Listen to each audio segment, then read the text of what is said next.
Hello नमस्ते अस्सलाम वालेकुम, दिस इज समर खान। मलाई आशा छ तपाईँहरू सन्चै हुनुहुन्छ होला। र अहिले आज हामी चाहिँ राजनीतिक विषयमा केही छलफल गर्नेछौँ। र तपाईँहरूलाई थाहा नै छ, देश विदेशमा बस्नुभएका सम्पूर्ण नेपाली दाजुभाइहरूलाई देशमा ठुलो एउटा क्रान्ति जनआन्दोलन भयो। त्यो जेनजेड आन्दोलन, त्यो चाहिँ परिवर्तनको लागि नै भयो। अब नेपालीहरूलाई धेरै दुःख पाए, हाततिर आन्दोलन अघि धेरै समस्याहरू हामीले भोगेकै छौँ, हामीले देश छोड्न बाध्य भएकै छौँ हैन। त्यो सबैको परिवर्तनको लागि यस्तो ठुलो आन्दोलन नेपालमा भयो, जुन अहिले अब चुनाव हुने तयारी हुँदैछ नेपालमा। र यही सबै राजनीतिक विषयमा आज छोटो हामी छलफल गर्नेछौँ। एकजना समाजसेविक हुनुहुन्छ, उहाँ पनि अहिले विदेशमै हुनुहुन्छ। उहाँसँग आज हाम्रो सानो अन्तर्वार्ता छ। तपाईँहरू सबै यो पुरै भिडियोहरू केही एकछिनको लागि हेरिदिनु हुन हार्दिक अनुरोध गर्दछु र उहाँलाई म अहिले स्वागत गर्दछु। र अहिले हामीसँग दिवस रिजाल हुनुहुन्छ, उहाँलाई स्वागत गर्दछु म मेरो सोमा। धन्यवाद समरजी। एउटा आफ्नो सानो परिचय दिनु होला। सम्पूर्णमा नमस्कार छ। मेरो नाम दिवस रिजाल हो। म नेपालको खोटाङ जिल्लामा बसोबास गर्छु र हाल अहिले मलेसियामा छु। अनि अहिले हामी चाहिँ एउटा राजनीतिक विषयमा आज छलफल हाम्रो हुनेछ, सानो र छोटकरीमा। अब अहिले चुनावको माहौल छ हाम्रो नेपालमा। पछि ठुलो नै आन्दोलन भयो हाम्रो देशमा। त्यसकै परिवर्तनको लागि नै अब चुनाव हुँदैछ। र अहिले चाहिँ तपाईँ कुन पार्टी र कुन हैन कसलाई समर्थन गर्दै हुनुहुन्छ? धन्यवाद समरजी, मेरो कुरा राख्न मौका दिनुभएको तपाईँलाई र तपाईँको स्टुडियोलाई धेरै धेरै धन्यवाद दिन चाहन्छु।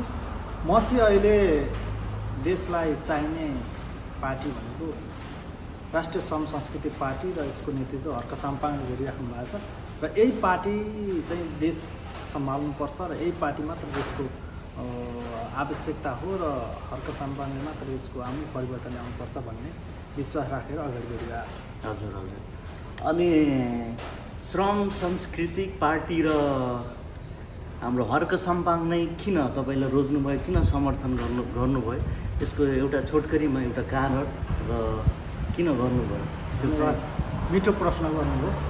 अब श्रम संस्कृति पार्टी नै किन भन्नुहुन्छ भन्दाखेरि हाम्रो देश नेपाल भौगोलिक अखण्डताले धेरै नै थिचिएको देश हो। अब त्यसको लागि देश विकास गर्नको लागि चाहिँ श्रम अनिवार्य। जहाँ हामीले पसिना बगाउँछौँ त्यहाँ चाहिँ पसिना बगाइसकिसके त्यो पसिनाबाट चाहिँ हामीले पक्कै पनि देश विकास गर्न सकिन्छ। र श्रम, संस्कृति र इमान्दारी, श्रमसँगै संस्कृतिलाई सँगै ल्याएर र इमान्दारिताका साथ काम गरियो भने देश विकास हुन्छ। र यसै कारणले गर्दाखेरि चाहिँ म राष्ट्रिय संस्कृति पार्टीमा आबद्ध छु र हर्क साम्पाङलाई समर्थन गरिरहेको छु। ल दिवस रिजालजी, धन्यवाद। भर्खरै तपाईँले भन्नुभयो अब हर्क साम्पाङजीलाई प्रधानमन्त्री बनाउने विषयमा। एउटा फेरि यसमै एउटा प्रश्न जोडियो होइन। अब हर्क साम्पाङजी प्रधानमन्त्री बनेपछि तपाईँ के आशा र अपेक्षा राख्नुभएको छ, यसो जानकारी गरौँ। हस्, धन्यवाद। अब पक्कै पनि हर्क साम्पाङ प्रधानमन्त्री भएपछि हामीले के आशा गरेका छौँ भन्दाखेरि नेपाल माथि उस्किन नसकेको प्रमुख समस्या भनेको भ्रष्टाचार हो। हजुर, यो भ्रष्टाचारलाई निर्मूल पार्ने एकमात्र नेता भनेको हर्क साम्पाङ। अब यसका 2-3वटा क्ल्युहरू म तपाईँलाई दिन्छु। अब भ्रष्टाचारलाई कसरी नियन्त्रण गर्न सकिन्छ भन्दाखेरि हामीले विभिन्न किसिममा अब देश विकास गर्दाखेरि अब विभिन्न विकासका योजनाहरू होइन, विभिन्न अब कृषिमा लगानी गर्छौँ, स्वास्थ्यमा लगानी गर्छौँ, आदि इत्यादिमा लगानी गर्छौँ। तर त्यसमा विभिन्न कमिसनको लोभमा विभिन्न घुसखोरीहरू, विभिन्न होइन अब दोस्रो तत्त्वहरू त्यहाँ आएर चाहिँ त्यसलाई चाहिँ नै लुछेर चाहिँ नै देशलाई सकिरहेछन्। तर हामी चाहिँ नि हर्क साम्पाङ प्रधानमन्त्री भइसकिसके पछाडि हामीले कस्तो खालको मोडेल बनाएको छ, हर्क साम्पाङले कस्तो मोडेल बनाएको छ भन्दाखेरि यदि हामी चाहिँ नि मानिलिनु विकास पूर्वाधारमा 1 करोड बजेट छुट्याएको छ भने चाहिँ हजुर। त्यो 1 करोड सँगसँगै हामीले चाहिँ लगभग त्यसमा करिब 10 देखि 30 लाखको हार्यो भने चाहिँ हामी चाहिँ श्रमबाट चाहिँ सँगसँगै मान्छेहरूलाई चाहिने श्रममा चाहिने उपस्थित गराएर सँगसँगै काम गरेर चाहिँ त्यसमा बढी लागत सहभागिता बनाएर चाहिने श्रम गरेर चाहिँ देश विकास गर्ने एउटा मोडेल हर्क साम्पाङको छ होइन। हजुर। अब भ्रष्टाचार उन्मूलन गर्ने एउटा प्रमुख समस्या त्यो भयो। अब त्यसमा अलिकति के हुन्छ भने अर्को एउटा कुरो तपाईँको अब जहाँ लागत सहभागिता हुन्छ, जहाँ श्रमको सहभागिता हुन्छ, त्यहाँ हाम्रो एउटा रकम आर्थिक स्रोतको रकम पनि अलिकति तपाईँको सेभ हुन्छ। किनकि अब सँगसँगै जनसहभागिता सँगसँगै भयो भने त्यसमा जनताको चासो पनि हुन्छ अनि अलिकति हाम्रो के हुन्छ आर्थिक लाभ पनि हुन्छ र त्यसमा अलिकति सेभ पनि हुन्छ। अब मुख्य त्यो कुरो अनि अर्को कुरो हामीले चाहिँ हर्क साम्पाङ प्रधानमन्त्री भइसकेपछि भ्रष्टाचारी र भ्रष्टाचार गर्ने जो कोहीलाई पनि खोरमा थाल्छ। हर्क साम्पाङको प्रधानमन्त्री भएपछि त्यो गर्छ र त्यसमा त्यो खुबी भएको नेता चाहिँ हर्क साम्पाङ हो भन्नाले अब भ्रष्टाचार विरुद्ध अब यो चाहिँ एउटा आशा राख्नु भएको छ, यस्तो यस्तो अपेक्षाहरू तपाईँको अर्को सम्भागबाट छ। एकदमै अब भ्रष्टाचारलाई त भ्रष्टाचार मुक्त भनौँ, भ्रष्टाचार मुक्त त एकदम बनाउनै पर्छ। यो चाहिँ भ्रष्टाचार मुक्त बनाउन चाहिँ पक्कै पनि हर्क साम्पाङ बाहेक अरू कोही नेता चाहिँ मैले देखेको छैन। त्यस्तो चाहिँ अपेक्षा र आशा तपाईँ राख्नु भएको छ अहिले। एकदम त्यही हो। अब हर्क साम्पाङ बाहेक अरू कोही छैन। राष्ट्रवादी नेता चाहिँ को हो त? देश बनाउने नेता चाहिँ को हो त? देशलाई चाहिने नेता चाहिँ को हो त? अहिलेको चाहिने जेनजीको आन्दोलन त्यस्तो भयो, सबै प्रधानमन्त्रीको लागि, सबै पदको लागि, सबै कुर्सीको लागि एउटा सिङ्गो हर्क साम्पाङ मात्रै हो नि त। देश बनाउँछु, म गर्छु, म चाहिने यसो गर्छु भन्दै सहभागिता लागत सहभागिता श्रमसँगै चाहिने देशलाई बोलाउँछु भन्ने मात्र देश देखिएको अब भन्नाले देश बनाउनलाई श्रमदान चाहिँ गर्नु पर्यो। सँगसँगै श्रमदान अनिवार्य आवश्यकता छ कि तपाईँको। अब ल मैले अघि कुरा गरिरहेँ त श्रमदान भनेको नटज हो के। तपाईँमा एउटा कुरा गर्छु, चाइनामा चाहिने तपाईँको त्यो उचाइमा पुर्याउने नेताले पनि पहिले काँधामा चाहिने उठेर कोदाले लिएर हिँड्थ्यो कि। तर क्रान्ति सुरुमा थोरै हुन्छ, बिस्तारै हुन्छ, तर पछिल्लो समयमा माथि पुगिसके पछाडि पक्कै पनि देश बोलाएको छ। भन्नाले अब श्रमदान नगरी देश बन्दैन। एकदम श्रमदान नगरी देशै बन्दैन। हामी पनि विदेशमा श्रम गरिरहेछौँ नि, श्रम नै हो यो, श्रमै गरिरहेछौँ होइन। हामी पसिना नभइकन त खान मिल्दैन नि त। त्यत्तिकै कुर्सीमा बसेर प्रधानमन्त्री हुँ भनेर के गरेर त हुँदैन नि त। सँगसँगै प्रधानमन्त्री फिल्डमा उत्रिनु पर्यो नि त, होइन भन्नुहोस् त। अनि देश चाहिँ अनि त्यत्तिकै भनेर खाना र हुन गरेर के गरेर उखनटुक्का बनाएर के भनेर आदि त्यति गरेर घरि उता भनेको छ, घरि के भनेको छ। हजुर, भन्नाले श्रम संस्कृति पार्टीले नै देश बनाउने भयो। एकदम अब देश बन्छ भन्ने नि लागेको छ भन्दाखेरि म पनि तमाम नेपाली आमा दाजुभाइहरूलाई के भन्छु भने कृपया तपाईँहरूले ढिलो गरिराख्नु भएको छ। हर्क साम्पाङलाई बुझिराख्नु भएको छैन, हर्क साम्पाङलाई चिनिराख्नु भएको छैन, हर्क साम्पाङको भिजन थाहा पाइराख्नु भएको छैन। तपाईँहरूले ढिलो गर्दै हुनुहुन्छ। अझै पनि समय छ। हर्क साम्पाङलाई प्रधानमन्त्री बनाउनतिर एकपल्ट लागौँ, सिर्फ एकपल्ट लागौँ। हर्क साम्पाङले गरेनछ भने म पनि जाने त्यही नेपालमा हामी भोलि भेट हुन्छ होइन। हामीको पूर्वको पश्चिमको उत्तर हामी, तर चाहियो भने भेट हुन्छ। हामी देशका नेपालका नागरिक हौँ होइन। तर प्लिज एकपल्टको लागि, सिर्फ एकपल्टको लागि हर्क साम्पाङलाई साथ दिउँ। त्यस पछाडि हेरौँ देशको मोडेल कहाँ पुर्याउँछ। अब दिवसजी तपाईँको घर चाहिँ खोटाङ होइन, तपाईँ एउटा समाजसेवी होइन। अब त्यहाँ के कस्तो समस्याहरू छन् र अब तपाईँको भनौँ न पार्टी समर्थन गर्ने श्रम संस्कृति पार्टी अथवा अब हर्क साम्पाङजीले त्यो कसरी समाधान गर्न सक्नुहुन्छ र तपाईँले त्यो समस्याहरू, मुख्य जुन समस्याहरू छ नि खोटाङमा, त्यो चाहिँ कसरी समाधान गर्न सक्नुहुन्छ त्यो भन्नु। पक्कै पनि समरजी, खोटाङ जिल्लामा मुख्यतः 3वटा समस्याहरू छन्। हजुर। अब मुख्य पहिलो एउटा समस्या भनेको भौतिक पूर्वाधार। हजुर। अब पहाडी क्षेत्र भौतिक पूर्वाधारले पक्कै पनि विकट क्षेत्र हो। हजुर। अनि दोस्रो भनेको स्वास्थ्य होइन। अब स्वास्थ्य राम्रो छैन। अब तपाईँको डक्टर छन्, औषधि छैन, औषधि छ, डक्टर छैन होइन। स्वास्थ्य दोस्रो समस्या। अनि तेस्रो समस्या भनेको शिक्षा होइन। शिक्षामा राम्रो चाहिने तपाईँको के भन्छ उपलब्धि छैन होइन, राम्रो चाहिने पढाइ भइरहेको छैन होइन। अब सरकारले पनि शिक्षामा चाहिने लगानी राम्रोसँग गरिरहेको छैन होइन। यी तिनवटा कुराहरू अनि सँगसँगै अब कृषि पनि म जोड्छु, किनकि अब पाहाडमा अलिकति उब्जनीको हिसाबले अलिकति कमै उब्जनी होला, तर त्यो पाहाडमा पनि त्यो अब होला नि, अब कस्तो प्रकृतिको चाहिने त्यहाँ चाहिने उत्पादन होला होइन, संरचनाहरू त्यही किसिमको मोडेल बनाएर त्यही अनुसारले जानु पर्यो नि त। हामी पुरानै प्रक्रियामा पुरानै कुरामा चाहिने अल्झेर त भएन नि त। यी तिनवटा चारवटा समस्याहरू छन् मुख्य समस्या भएका हुन् होइन। अब समाधानका कुराहरू पनि अब पक्कै पनि हर्कसम्म प्रधानमन्त्री भयो भने यी चारवटा समस्याहरू पुरा गर्न सकिन्छ भन्ने हामीले अठोट लिएका छौँ। हजुर। अब कसरी भन्नुहुन्छ भने अब विकास पूर्वाधारमा तपाईँको लगभग अब 10वटा पालिका छन् कुरामा, 10वटै पालिकासम्म चाहिने तपाईँको विकासको मोडेललाई चाहिने खाका हामीले तयार पारेका छौँ। 10वटै पालिकामा अब पिच रोड बनाउने होइन, अनि वडा जाने सञ्जालहरूमा जाने सडक सञ्जालहरू फराकिलो बनाउने होइन, यस्तो उन्नति गर्ने लगायतका आदि कुराहरू छन्। अनि त्यो भइसके पछाडि अब मुख्य अर्को समस्या तपाईँलाई म भन्छु, यदि खोटाङ जिल्लामा कोही मान्छे बिरामी भयो भने 3 लाख रुपियाँमा सिरानीमा राखेर 3 लाख रुपियाँ पकेटमा राखेर चाहिँ बस्नुपर्ने बाध्यता चाहिँ खोटाङमा छ। यो सब पछाडि हुनुको कारण भनेकै अहिलेका यी पुराना राजनीतिक दलहरू भनेका छन् भन्नाले पैसा छ तर त्यसको समाधान गर्ने त्यो निकाय उपाय चाहिँ छैन। अब साधारण तपाईँको पेट दुखो या के भयो भने अब त्यो डक्टर छैन, डक्टरले केही थाहा छैन। अब ग्यास्ट्रिक भएको छ, मान्छेले जाने भुँडी देखाएको छ, ग्यास्ट्रिक भएको छ, डक्टरलाई थाहै छैन। अब मान्छे जाने अब हस्पिटल लैजालो काठमाडौँ लैजा भन्छ, अब मान्छे जाने उहाँ के अरे भएको छ बिरामी भएको छ, अब थाहा छैन डक्टरलाई, ओहो मेरो छोरो त मेरो बाबु त मेरो आमा त बचाउनु पर्छ भन्छ, हेलिकप्टर रिजर्भ गर्छ, 3 लाख रुपियाँ हेली चार्टर गरेर काठमाडौँ लानुपर्छ। यो समस्या छ। यो समस्या पनि हामीले चाहिने पुरा गर्न सक्छौँ कि हर्कसम्म प्रधानमन्त्री भयो भने चाहिँ MBBS डक्टरहरू त्यहाँ ल्याएर होइन, विभिन्न किसिमका चाहिने भौतिक इक्विपमेन्टहरू ल्याएर होइन, विभिन्न स्वास्थ्यमा चाहिँ आमूल परिवर्तन चाहिँ हर्कसम्म प्रधानमन्त्री भयो भने चाहिँ पक्कै पनि खोटाङलाई उहाँले हेर्नुहुन्छ भन्ने हामीले लाग्छ। भन्नाले तपाईँ चाहिँ अब शिक्षा, स्वास्थ्य र भौतिक संरचनाको मुख्य विषयमा समस्या रहेछ। यो कुराहरू चाहिँ पहिला पनि थिए, पुराना दलका नेताहरू पनि थिए, तिनीहरूले गर्न सकेनन्। अब हर्कसम्पाङले किन यो समस्याको समाधान गर्न सक्नुहुन्छ?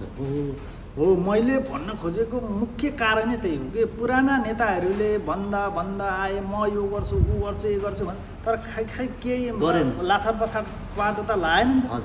अब नलाइसकिसकेपछि यसको विकल्प भनेको के हो त भन्दाखेरि हर्कसम्पाङ।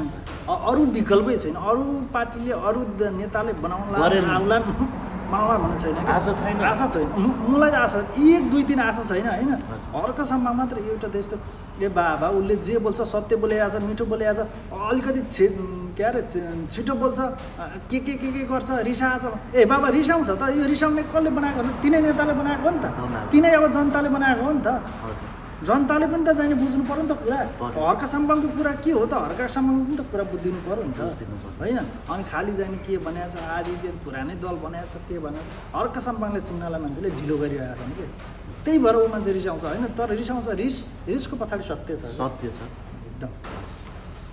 दिवसी अब त्यही पछिल्ला दलका नेताहरू अब चाहिँ फटा भए, देश विकास गरेर नलायक भए होइन, काम गरेनन्, चोरी गरे, कतिपय त्यस्तो जेन्जी आन्दोलनमा होइन, करोडौँ अर्बौँ सम्पत्ति अब घरमा अब त्यस्तो जेन्जी आन्दोलनमा भेटिँदाखेरि काम गरेनन्, देश विकास गरेन, देशलाई लुटे होइन, जे नेपाली जनताले दुःख पायो होइन। अब तपाईँले यो नेतामा हुनुपर्ने गुणहरू के कस्ता हुन्, यसको विषयमा थोरै भनिदिनु न, तपाईँले के कस्तो लाग्छ?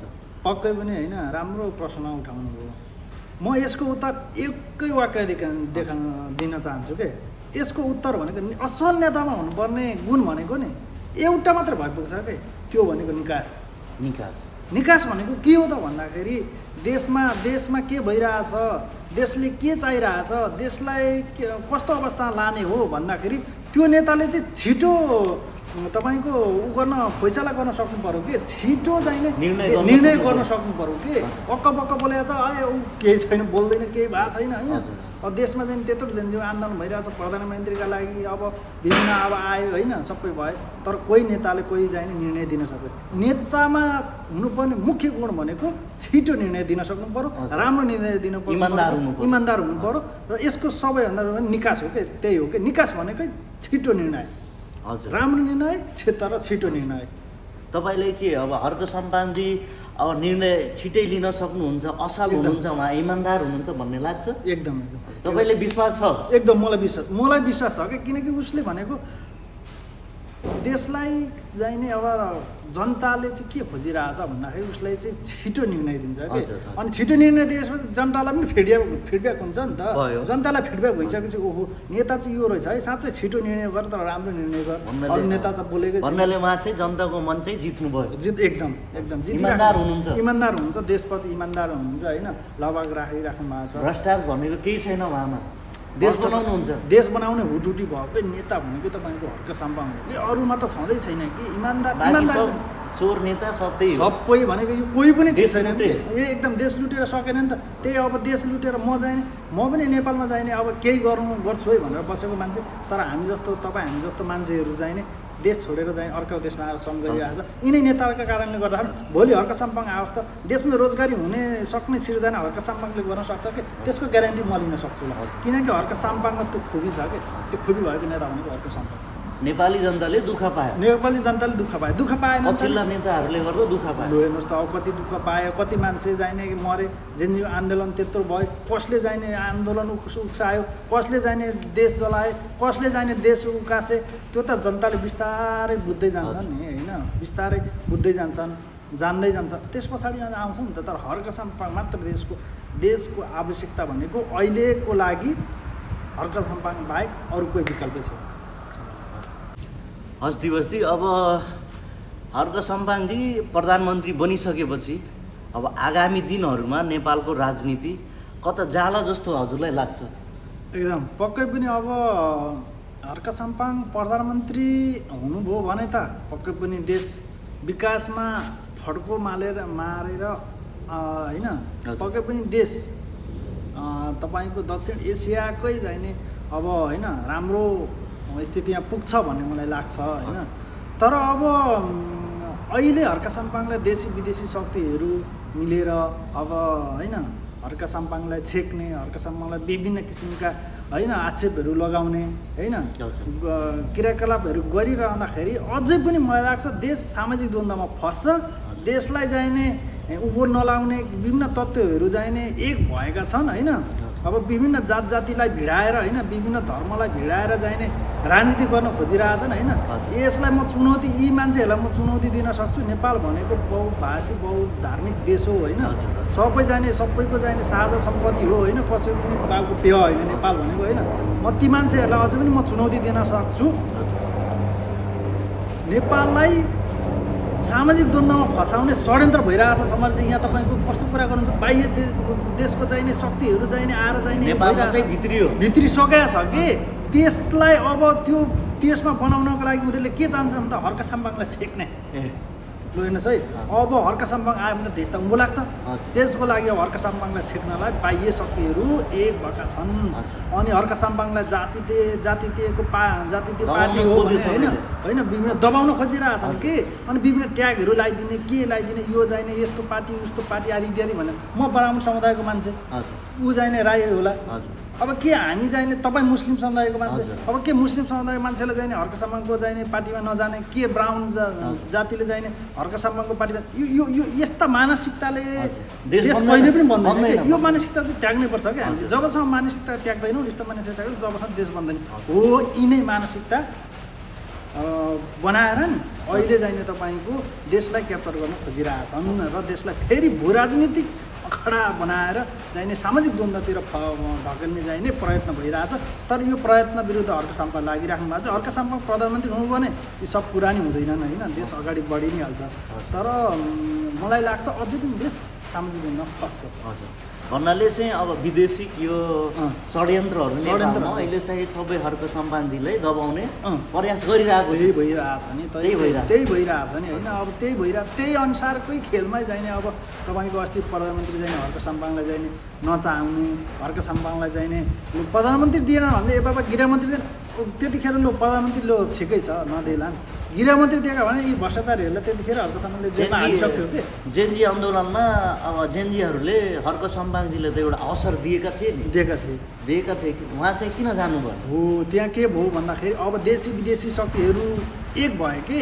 अब प्रधानमन्त्री हुनको लागि चाहिँ भारतीय रसँग चाहिँ भेट्नै पर्ने चाइनाको चाहिने अब गर चाहिने हजुराई गरिराख्नुपर्ने चाहिने अमेरिकाको चाहिने दूतावासमा धाउनुपर्ने लगायतको यावत कुराहरू चाहिँ हर्क साम्पाङलाई मन पर्यो हर्क साम्पाङ भनेको देशभक्त एक आम नेपाली नागरिक हो ऊ चाहिने प्रधानमन्त्री हुन्छ त केवल नेपालको समर्थन र नेपालको नागरिकको समर्थनले गर्दाखेरि हुन्छ हो यस्ता यावत कुराहरूले गर्दाखेरि हर्क साम्पाङलाई चाहिँ प्रधानमन्त्री हुनका लागि रोकियो होइन समग्र चाहिँ मुख्य कारण भनेको त्यही हो अब रोकिरहेछन् त्यही भएर अब देश अझै पनि द्वन्द्वमा फस्छ अझै पनि एकपल्ट द्वन्द्वमा फसाउने षड्यन्त्र यिनीहरूले गरिरहेछन् क्या हजुर अब भर्खरै तपाईँले भन्नुभयो यहाँ के अरे म चाहिँ एउटा बाहुन समुदायको मान्छे हो तर म हर्क सम्पाङजीलाई समर्थन गर्छु अब यसको बारेमा मैले सानो एउटा छोटकरीमा सोध्न चाहेँ तपाईँको व्यक्तिगत चाहिँ सपोर्ट चाहिँ होइन समर्थन गर्नुहुन्छ के कारण खास कारण चाहिँ के हो त देशमा धेरै थुप्रै होइन पार्टीहरू छन् दलहरू छन् उहाँकै समुदायका होइन धेरै थुप्रै छन् तर तपाईँले हर्क सम्पाङजीलाई नै किन रोज्नुभयो हो अब म एक सामाजिक अभियन्ता हो है म हर्क साम्पाङको पार्टीमा पनि अझै पनि गएको छैन म समर्थक मात्रै हो होइन म समर्थक हो तर उसलाई समर्थक भनिराख्दाखेरि नि म एउटा उद्देश्य लिएर हिँडेको मान्छे हो कि देशलाई जातित्वको फन्दामा पारेर देशलाई तपाईँको उँभो लाग्न नदिने षड्यन्त्रहरू भयो उहाँको विचार तपाईँले मन पर्यो उहाँको विचार मन पर्यो कि मलाई अब मन परिसके पछाडि के बाहुन के काम के दमाई होइन के जातपात धर्म त्यो कुरै हुँदैन मान्छे इमान्दार हुनु पर्यो के जाने अब के यहाँ हुँदैन र कसले के मन पराउनु होइन यी यस्ताहरू प्रश्न गरेर चाहिँ देश उँभो लाग्दैन राजनीति भनेको विचारले गर्ने हो कि जातले गर्ने होइन धर्मले गर्ने होइन भन्नुहोस् त विचारले राजनीति गर्ने हो विचारले देश बनाउने हो होइन र चाहिँ योजना सहित अगाडि बढेर मात्रै देश बनाउने त्यही भएर मैले अन्तिम स्टेजमा आएर मैले धेरै सोचेँ कि अब कता जाला होइन रवि लामिछाने बालिन आदि इत्यादिहरू नेता अब म उहाँहरूलाई केही भन्न चाहन्न होइन ठिकै छ तर मैले विभिन्न कोडहरूमा हेर्दै जाँदाखेरि अन्तिममा भनेको हर्क साम्पाङ मात्रै यो देशलाई बनाउने सक्ने मान्छे रहेछ भनेर म हर्क साम्पाङको समर्थक हो म ऊ पार्टीको कुनै अहिले सदस्य लिएको छैन लिन्न पनि होइन तर भोलि यहाँ जाँदाखेरि जनताले जाने मलाई जाने त्यो हर्क साम्पाङको र संस्कृतिको नेता बनाउन चाहन्छन् र नेता हुन चाहन्छन् भने म पनि फेरि त्यसमा नकाट्दिनँ कि यदि जनताले चाहन्छ भने भोलि म हर्क साम्पाङलाई साथ दिएर सँगसँगै संस्कृति पार्टीमा भर्खरै मैले एउटा तपाईँको फेसबुकमा पोस्ट हेर्दा जाँदा तपाईँको चाहिँ मैले हर्क सम्पाङजीले आफ्नै पर्सनल एउटा फेसबुक पेजबाट तपाईँको चाहिँ त्यो सेयर गर्नुभएको रहेछ मैले देखेँ त्यो अब यो विषयमा म के सुन्न चाहेँ भने तपाईँको समुदायमा यस्तो खालको भन्नाले एउटा अब म्यासेज आउँछ नराम्रो पनि तपाईँले भन्न सक्नुहुन्छ त बाहुन भएर उसको पार्टीमा किन लागिस् यो सबै विषयमा के कस्तो तपाईँलाई चुनौती फेस गर्नुपर्छ धेरै राम्रो प्रश्न कुरा गर्नुभयो यो प्रश्न तपाईँले गर्नुहुन्छ भन्ने मलाई लागिरहेको थियो होइन तर यो अहिले म यी प्रश्नहरूले धेरै मलाई थिचोलिरहेछ यत्रो बाहुन त जाने हर्क साम्पाङलाई किन जाने गरौँ तेरो न बाउपट्टिको न तेरो आमापट्टिको भन्ने होइन अनि आदि इत्यादि विकल्पहरू धेरै छन् अरू पार्टी छन् किन रवि लामिछाने ठिक छ आदि इत्यादि होइन हो यस्ता कुरालाई चिर्नकै लागि म हर्क साम्पाङ समर्थन गरे हो कि अब भन्नेले भन्दै गर्छन् कि एउटा कहावत छ नि काग कराउने गर्छ पिना सुक्दै गर्छ कि देश विकास गर्ने नेतै भनेको हर्क साम्पाङ हो ती जनताहरूलाई त म बुझाउन सक्छु नि त आज नबुझाउँला भोलि नबुझाउँला तर पर्सि त बुझाउन सक्छु नि त पक्कै पनि जाने पशु त छैनन् होला जनताहरू बुद्धिजीवी छन् होइन जान्ने छन् बुझ्ने छन् आज नजान्न भोलि नजान्न पर्सि त जान्ला नि होइन त्यही भएर हर्क साम्पाङ प्रधानमन्त्री हुनैपर्छ कि 5 वर्षको लागि एकपल्ट प्रधानमन्त्री जाने हर्क साम्पाङ हुनैपर्छ बहुमत आउनैपर्छ यो पल्ट नआउला तर अर्को पटक होइन कहिले हुन्छ हामी हर्क साम्पाङलाई बहुमत सहितको प्रधानमन्त्री बनाएरै छान्छ ल अब हामी चाहिँ अन्तिम चरणमा छौँ अब तपाईँले जनतालाई होइन के भन्न चाहनुहुन्छ छोटकरीमा भनिदिनु त केही छ भने अब छोटकरीमा भन्नुपर्दाखेरि अब देशमा अहिले चुनाव हुँदैछ चुनावमा स्वविवेक प्रयोग गर्नु होला होइन। आफूले चाहेको नेतालाई चाहिँ भोट हाल्नु होला, काहीँ पैसामा बिकेर होइन, काहीँ कसैको प्रलोभनमा फसेर होइन, आफ्नो अमूल्य मत कृपया नबिगारिदिनु होला होइन। आफ्नो विवेक स्वविवेक प्रयोग गरेर होइन भोट हाल्नु होला र देशलाई चाहिने नेता को हो एकपल्ट सोचेर निर्णय गर्नु होला भन्न चाहन्छु होइन। म उही पार्टीमा भोट हाल्दैन पनि भन्दिनँ कि, किनकि त्यो प्रेसर हुन्छ कि हो। यही कारण हो कि श्रम संस्कृति पार्टी भनेको यही हो कि जबरजस्ती अरूलाई खिच्दैन कि, हामी जबरजस्ती जनतालाई खिच्दैनौँ, बिस्तारै जनतालाई आकर्षित गर्छौँ र स्वतः चाहिँ त्यो पार्टीमा चाहिँ हामी लान्छौँ। त्यही भएर म तपाईँहरू स्वविवेक प्रयोग गरेर अहिले चुनाव हुँदैछ होइन, स्वविवेक प्रयोग गरेर कसैको धम्की डर प्रलोभन नपरिकन स्वविवेक गरेर तपाईँले चाहिने नेता र नेतृत्व सम्झेर भोट हालिदिनु होला भन्न चाहन्छु। हस् हस्, धन्यवाद रिजाल दाइ। ल हस्, धन्यवाद समरजी। अब फेरि पनि चाहिने अब भलोकसरी गर्नेछौँ तपाईँलाई र यो तपाईँको च्यानललाई र तपाईँको स्टुडियोलाई मुरी धन्यवाद दिन चाहन्छु। धेरै धन्यवाद, तपाईँ आइदिनु भयो हाम्रो सोमा। यो नै हाम्रो लागि एउटा ठुलो कुरो हो होइन, ठुलो राम्रो हो। ल हस्, धन्यवाद छ। र धन्यवाद सम्पूर्णमा मेरो यो भिडियो चाहिँ हेरिदिनु भएकोमा धेरै धन्यवाद तपाईँहरूलाई। अब यो एउटा चुनाव भनेको परिवर्तनको चुनाव हो। यसभन्दा अघि नेपाली जनताहरूले धेरै दुःख पाए, अब चाहिँ त्यो दुःख नपाओस् भनेर नेपालमा अहिले चुनाव हुन गइरहेको छ। तपाईँहरूले धेरै विचार गर्नु होला र सकेसम्म इमान्दार असल एउटा देशप्रेमी नेतालाई रोज्नु होला। र म कुनै पार्टीको समर्थन र विरोध गरेको छैन, तपाईँहरूको हातमा छ मतदान होइन। अब मतदान गर्न नबिर्सिनु होला, किनभने हाम्रो एउटा भोटमा हाम्रो भविष्य नै निर्णय हुनसक्छ। त्यही भएर राम्रो र इमान्दार असल मान्छेलाई भोट दिनु होला। हस्, धन्यवाद। जय नेपाल।